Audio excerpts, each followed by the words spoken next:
Make a date with Rev Dr Ebenezer Markwei at 6 a.m. from Monday to Saturday on Graphic Online via Facebook and YouTube as he expounds on matters of faith. Graphic Online, truth and accuracy every day.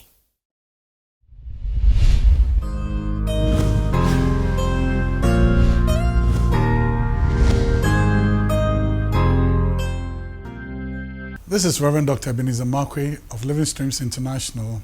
We meet behind the trade fair, behind Zenith College, bringing you matters of faith with Graphic Online. This morning, I'd like to capture what I'm going to say is the fool's honor. Fool's honor. In 1 Samuel chapter 15, verse 30, there's a very powerful story there. And then also in 2 Samuel chapter 12, verse 16 and 17. You see two men with two different approaches towards mistakes. The first one is Saul.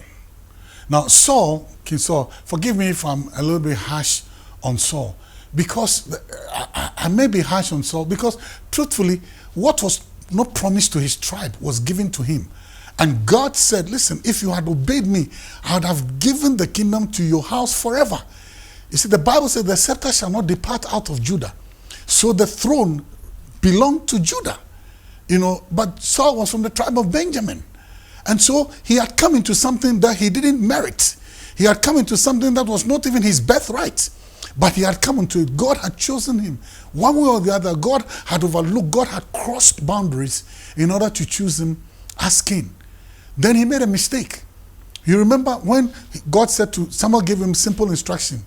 Look, do this, wipe out all these people. I don't want anything about them. Agag and all this. He said, wipe them away. And then he spared Agag and the best of the sheep. Then the second thing too that he did, Samuel said, wait for me. I am coming to offer sacrifice before you go to war. And he said, well, Samuel is delaying, so I will do it myself. What Samuel can do, I can do. When Samuel came to town, and Samuel said to Saul, what have you done?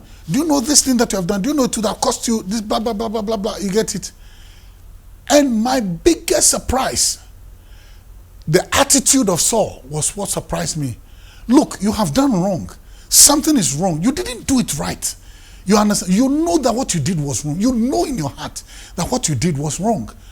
And then Saul opened his mouth and said, listen, Samuel, you know what? Charlie, there are people around over here, so honor me before the people. Don't disgrace me. Don't do anything that will put me to shame. Excuse me. You have done something wrong. You get it? The whole of Israel knows that you have disobeyed. And everybody knows that what you have done is wrong. And you are talking about honor? Whose honor? The honor of fools. You are talking about honor? When that which you have done is not just before people, it's before God. Hey, what you did was before God. You don't have a conscience? What you did was before God. And then you are saying you should be honored so that your position must be preserved. Your pride must be preserved. Excuse me, are you sick? That was Saul. He said, honor me before the people. So you know what? Let us put up appearances. Let us decorate the wrong. Let us make as if nothing has happened. Pretend as if nothing has happened. Are you serious? What you have done is wrong. And you need to accept it that I have done wrong. And confess it.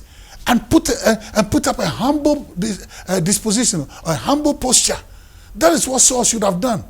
But he's worried about the people. What the people think, what God thinks, and what the people think.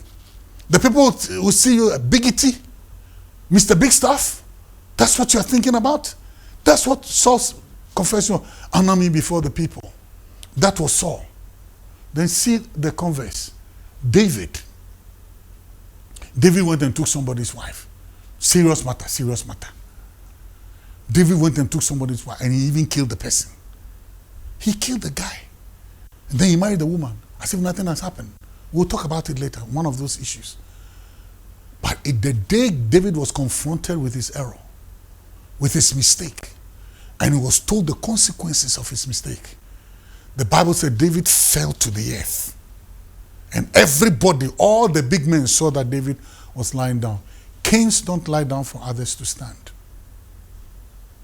Kings don't lie down for others to stand. But David said, what I have done, I am below them. What I've done is despicable in the eyes of God.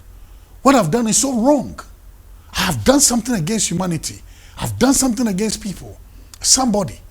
I've wiped away a life just because of my desire. I've killed somebody. And the Bible said David fell on his face with fasting, begging God. And he fell on his face. Others saw it. And others saw that, David is not eating. David is begging God, please forgive me. Please forgive me. Please don't let the child die. I beg you. This child is innocent. It is my fault. It is my fault. He accepted it, his fault, and went on his face and fell flat on his face. For him, his pride meant nothing. For him, his position meant nothing. For him, whether it was before men or who are men, who is man? God, you are talking about God. David said, I don't have any business with man. It doesn't matter how you look at me. But let me go before my face. Let me fall on my face and ask God, please, I beg you. And it doesn't matter whether people see it or not. It doesn't matter whether I'll lose my honor in the sight of people or not. It doesn't matter. In actual fact, Nathan declared David's sin before him publicly and said, you are the man. And the man fell on his face. Whilst another man is saying, honor me before the people. David said, with what I have done, I'm nothing before God. Whose opinion matters to you? God's opinion or man's opinion? As for men's opinion, it changes. Oh, today they will say Hosanna. The next day they will say crucify him. Or don't you know this? It is more important what God thinks than what men think. The honor of men is nothing when it comes to the displeasure of God. The honor of men is nothing when it comes to the favor of God. I prefer the favor of God to the honor of men. That is what David said. And as a result of that, see where it led him. God said, listen, as for this child, he will die. But you know what? I'm giving you another one. He will sit on the throne. So out of ashes came beauty. Sometimes we need to fall on our face. It doesn't matter what men think. Don't go around trying to please men. Don't go around men to let men know that no, it is not all right. It's not all right. Honor you before the men? What do you mean by that? That's exactly what many of us do. When things happen, the opinion of men, we value it more than the opinion of God.